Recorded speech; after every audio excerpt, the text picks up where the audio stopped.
The name of the topic is, do you really want to be a Jain? It may sound contradictory, trying to steer away people from being a Jain. The question is more deeper than Jainism that you know traditionally, whether somebody is a Jain or somebody is not a Jain. We're always going to talk at a deeper level than the superficial levels. So these questions may offend someone, but if it does offend, maybe it's a good start.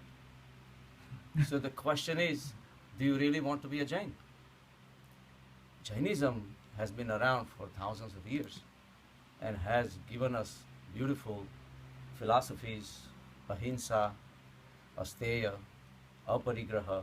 A lot of beautiful things came out of Jainism, and yet the question still remains, do you really want to be a Jain? Jains are the followers of the doctrines which were preached by Mahavir and other Tirthankars, Mahavir being the last, about 2500 years back. And the followers that followed him has been following for 2500 years, and more than likely they're going to keep following for another thousands of years or million of years. The question is, have they known Mahavir?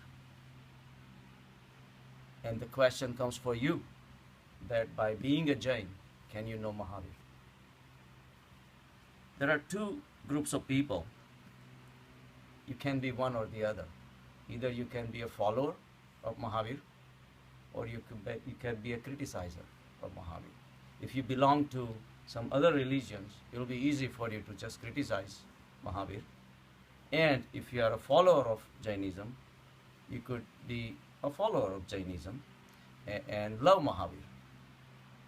The problem is, either the followers or the criticizers of Mahavir do not know Mahavir at all. When you follow somebody, you following the way Mahavir had talked, the way Mahavir had behaved, the way Mahavir had pitched, the way Mahavir, how he stood, how he walked, how he dressed, what he did in his life. All these are the situations that they are picking up from the Mahavir's life. How Mahavir was Vardhaman when he was born, and then how he became Mahavir, what kind of tap he did, and after he became Mahavir, what he did, how much money he gave up, how many horses he gave up, and you're going to be praising all these things the rest of your life. The question is, by doing that, could you know Mahavir?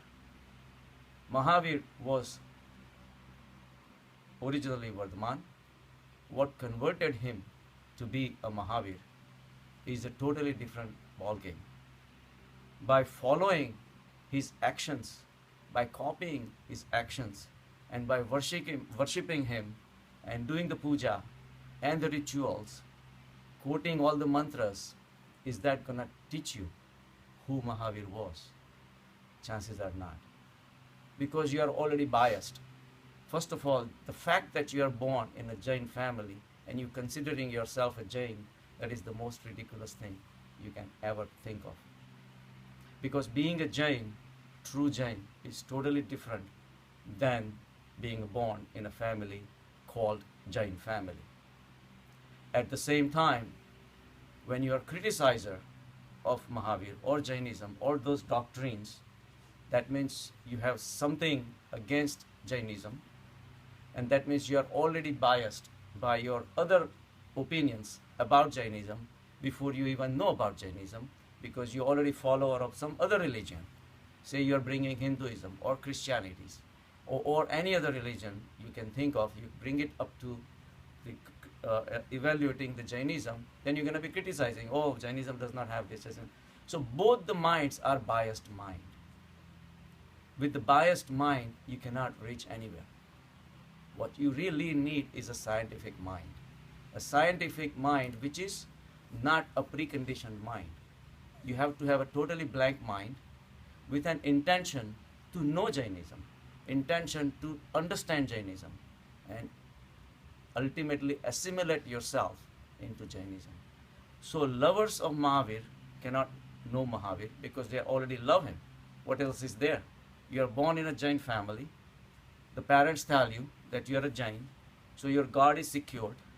Your ways of lives are secured. Going to the rasa, doing all these Navkar mantras and other mantras and all these things, this is all you have to do.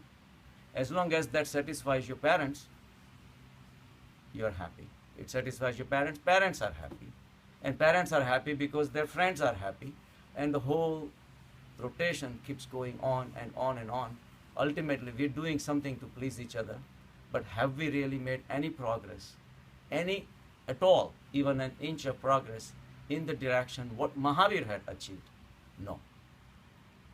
The rituals are just another measure to forget yourself, which is your own soul. When you're doing any kind of actions and you satisfied in the action itself, you're not rising above your horizontal status. So the key thing, so how do we know Mahavir? Either a follower is not going to know Mahavir, a criticizer is not going to know Mahavir. The only way you can know Mahavir if you look at him as a friend. People who were Jains, who are the followers, they have raised him at a very high pedestal. They know how to worship them. Which finger should be taken first? Where should we touch first? Where should we touch last? What kind of stomach, whether you have empty stomach or not? What kind of clothes you should be wearing? All these things they know. Because they have assembled here to worship somebody that has been enlightened in the past 2500 years back, and now we're supposed to worship him. So they already have raised him to a high pedestal at a godhood level, and that's all they know. But that also means they're always gonna feel inferior to Mahavir. But looking at Mahavir as a friend, you can know better. If you want to deal with your friend, do you want anything from a friend? No. At the friend level, you just want to be with him, period. A true friendship is where there is no exchange. There is assimilation. The enjoyment of each other's company, that's all is needed. I don't want anything from you.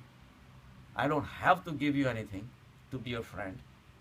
All those sansaric relationships stops, then a true friendship starts. So the same level, when you become a lover of Mahavir, you're bringing down yourself and him to your own level. And now you want to exchange friendship with him, to know where he stands, why he did what he did, try to understand what is going on, how he reached to the conclusions that ahimsa paramo dharma. Why? Why ahimsa is the param dharma? Why aparigraha is a param dharma? Why satya? Why asteya, non-stealing? Why all those things are important? So when you consider somebody as important as to be your friend, you will want to understand everything about him.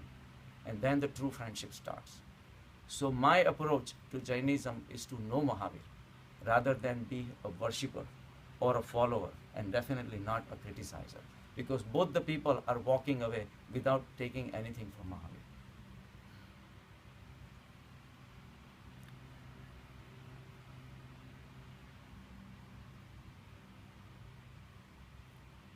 So Mahavir's life we can equate to a lamp. Like there is a lamp which is sitting there idle, not doing anything. But we all know the lamp has a potential to burst out into a flame, except that the flame hasn't happened yet. Very few people in the human history has lighted up to the enlightened state. We all are lamps. Lamps are solid. They are not changing. You can keep a lamp in one place, it will sit there forever. But something is possible. The spark can happen and it can turn into a beautiful flame. And flame can give out beautiful light. So that was an event that took place in the life of Mahavir or Krishna or Ram or Muhammad to that matter. All these things happened randomly, but what went behind for that particular lamp to light up into a flame is a study that we want to do scientifically.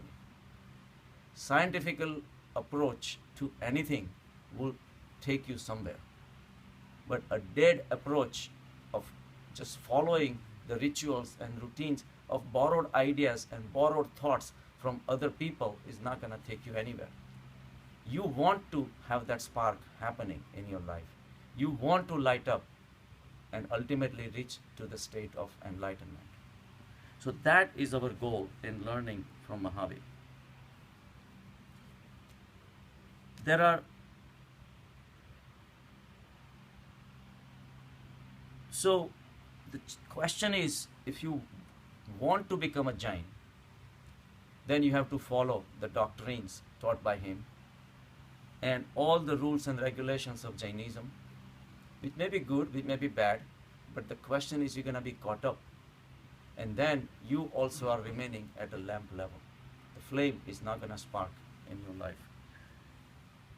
Once you decide that you are a Jain, then your mind is not open anymore.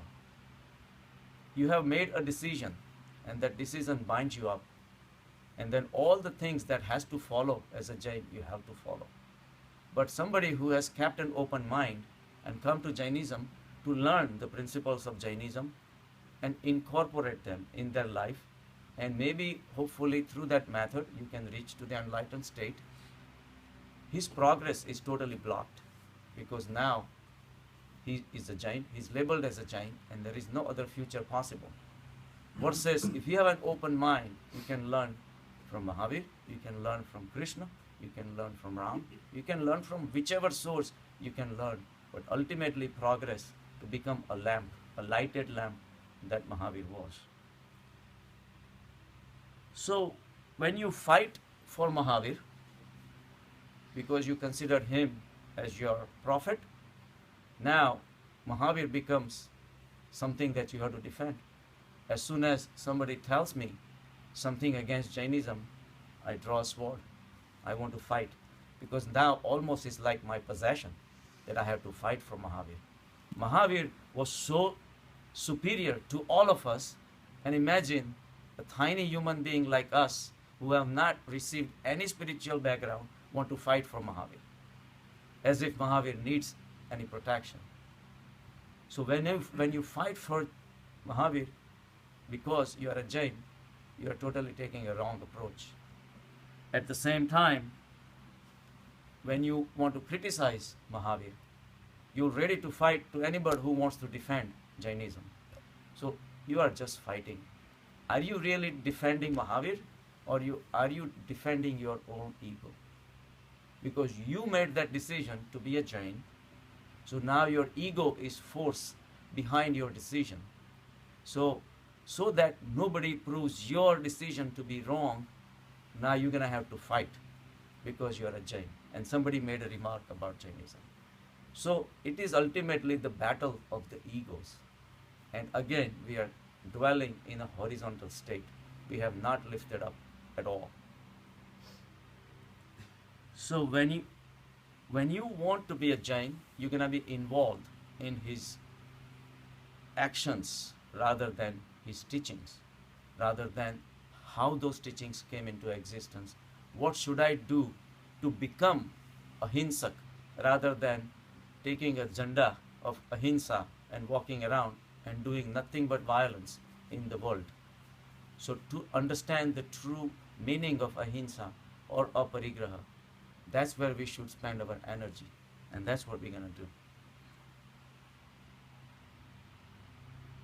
So what happened that converted Vardhaman into Mahavir is what we want to know, and how Mahavir reached to the enlightened state. If a lamp is sitting there, like we said, something sparks, the flame comes out, and ultimately flame turns into a beautiful glow of light that comes out of it. The lamp is a symbol of material life, which we all are living. We look at the life as nothing but material, and that's all we know, and that's all that exists. Flame is a process. Flame came into existence because of the situation that was present in the lamp. The lamp, anything other than the lamp, is not going to light up if the situation is not there. The lamp became an opportunity for a flame to come into existence. And what is a flame? Flame is a constant turning from existence into non-existence. It's a continuous process. Flame is not a solid object, but lamp is, but the flame is not. The flame being an interface between existence into non-existence. Flame is a continuous process. Flame is continuously happening in front of us. It is a process that we are seeing. It's not a solid object that you can just catch it and put it in your pocket. It's a continuous process of showing us a possibility that an existence can turn into non-existence. Something that was present just a few moments ago, how it becomes unpresent. So that is our goal. We are filled with material body, material thoughts, but at some point we are in existence mode.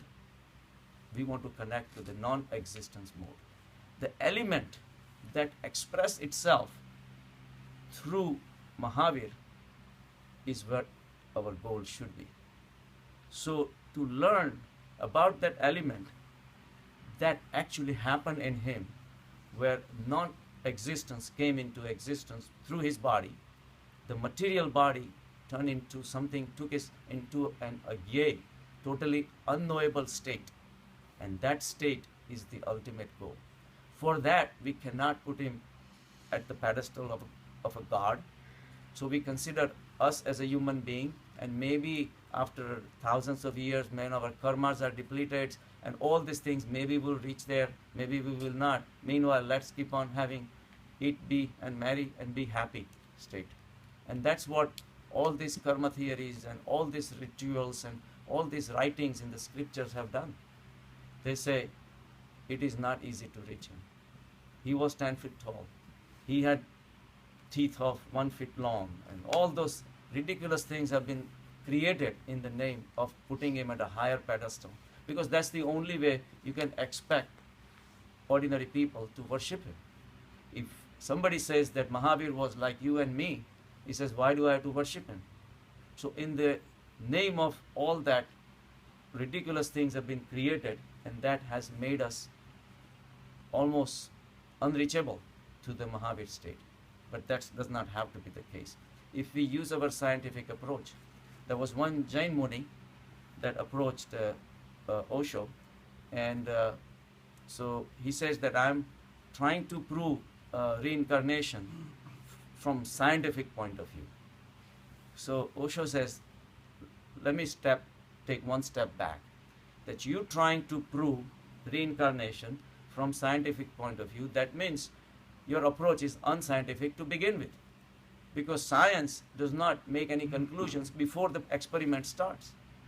Science observes, and then whatever results come out, that they declare. And that has to be acceptable to everyone. But you already have a fixed mind that reincarnation exists, and now I want to prove scientifically that reincarnation exists. So you are already biased. You're not going to reach anywhere. So we want to have a scientific approach to Mahavir, rather than believing in him already, that we believe him, that whatever he has said is correct, so that we can take it from there. We are not going to reach anywhere. So we do all the rituals, we do puja, we do all these mantras and all these things. It is just a method to forget your soul. We are involved in so many material actions just to keep our mind occupied. Anything to forget the self. An occupied mind is a barrier from reaching to the state of nirvichar state. Mind, as long as it's occupied, people want to do it. Whether it is going to the bar, drinking, have a few drinks and forget about your day-to-day life stress, or you keep yourself occupied doing the rituals, it's not much different. One may have a worthier goal than the other, but it's not going to take you anywhere. Ultimately, your connection with the soul is the ultimate thing that has to happen to you. Instead of doing that, because that requires a lot of sadhana, that requires us to withdraw from a lot of things that are keeping us occupied, and we don't want to do that sadhana, so we would rather have somebody give us some easy method that keeps us occupied, and in the name of dharma, that we'll keep on doing the rest of our life, so we feel satisfied that we did the right thing. And there, of course, there will be a lot of people available to give you the same and agree with you also. But none of us are reaching anywhere. Ultimately, we have to explore our inner self, and that's where we want to go. So one who wants to forget himself will do puja of Mahavir. But one who wants to be awake and reach to the enlightened state will do sadhana. And that's what we should do. Otherwise, we are wasting our time. We are people who want to do something, like the actions, the rituals. For them, they are using Mahavir as a hook to put their clothes on, basically. And for them, any god will really do.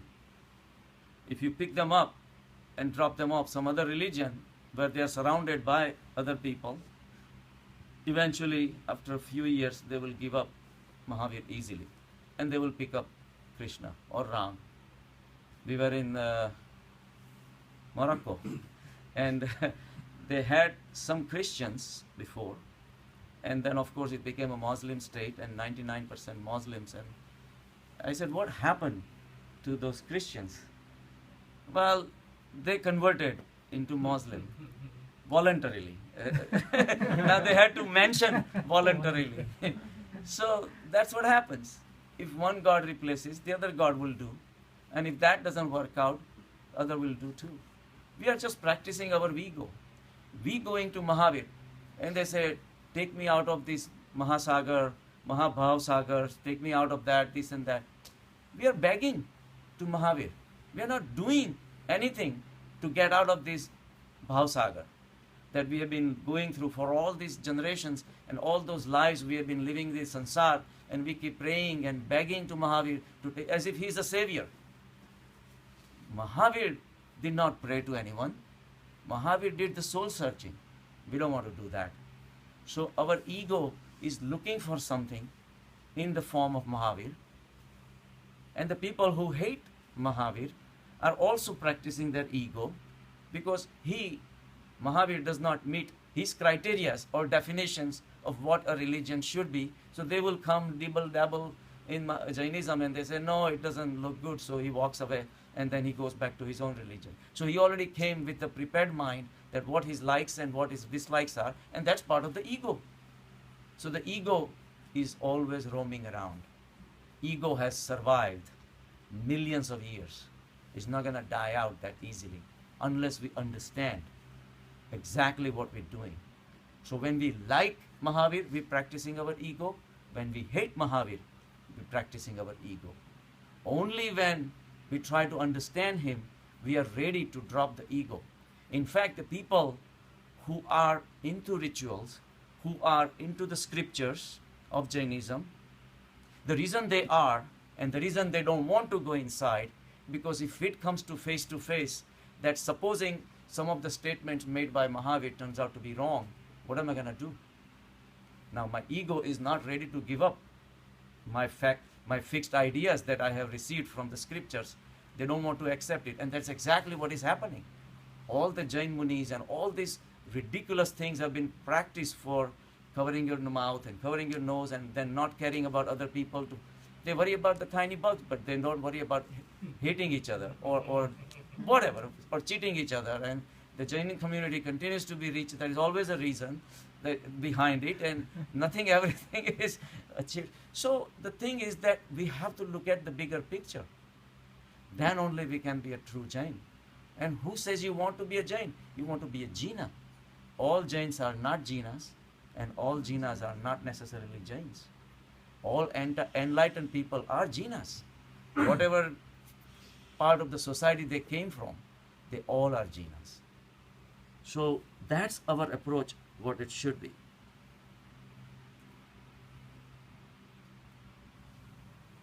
So we have to look at Mahavir as a possibility.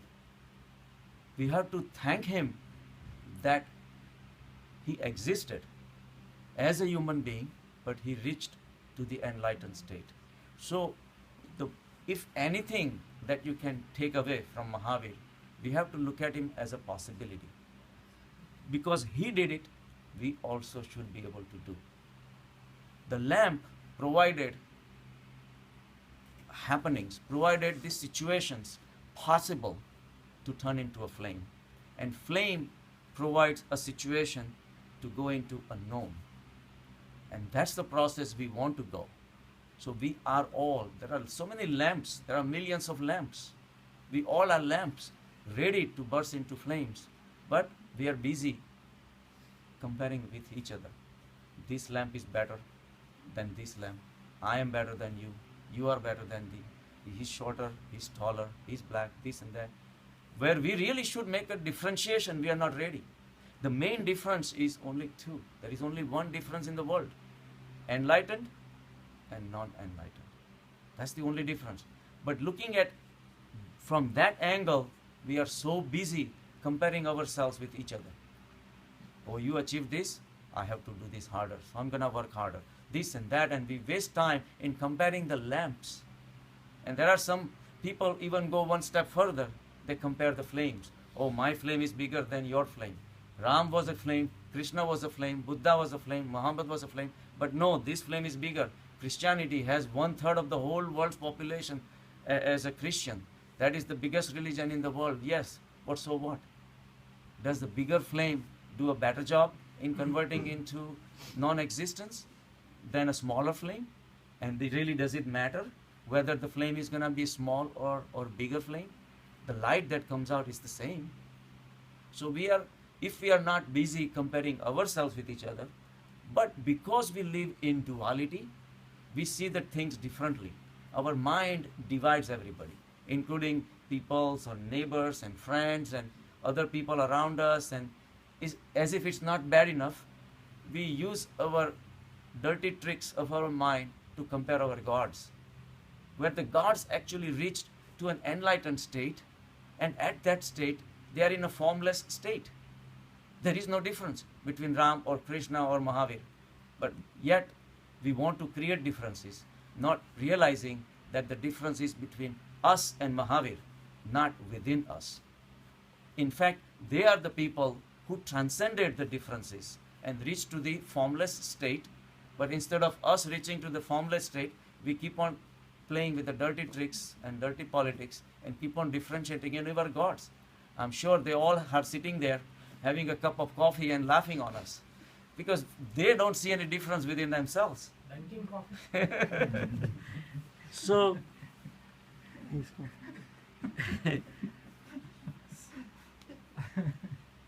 in fact, we see the differences because we are biased. We are biased as a Jain, we are biased as a Hindu, we are biased as a Christianity. And then, because we are biased, for us, my religion is better than yours, and then this, and then that. So the biased mind is what creates the problems. So you can say that looking at Mahavir and loving Mahavir and being his follower, you need a special vision. And that has been given to you by your parents, your teachers, your dharma gurus and all that. And you walk around with a preconditioned mind. And they say, then you see everything in Mahavir. But then somebody walks in your life who has never seen Mahavir, never preconditioned by Mahavir. Then he doesn't have the eye, and then you fight. It's almost like Layla Majnu. And the Majnu became like almost crazy going after Layla. Kaz was his name, right? So Qais was his real name, and then later on was called Majnu. Majanu is like a Arabic word. You know, means, yeah. Right? It's like a fool. I mean, Fool, the yeah, name right, is fool. exactly, right. So king caught Majnu and brought him to his court. He says, Majnu, why are you so crazy about Layla? I mean, after all, Layla was not that beautiful either. So he says, I have brought all these beautiful girls from my kingdom. So Majnu does not even look at her. Anybody, look at any girl. And he explains to king, say, King, to look at Layla, you have to have a vision of Majnu. Then only you can love Layla. So his mind and his vision was preconditioned for Layla. So in fact, Layla's existence was there because of Majnu. Without Majnu, Layla would not have been nowhere. And I'm sure she probably had a lot of Majnus, but one Majnu, particular Majnu, who made her famous because of his attachment. But that does not take us anywhere.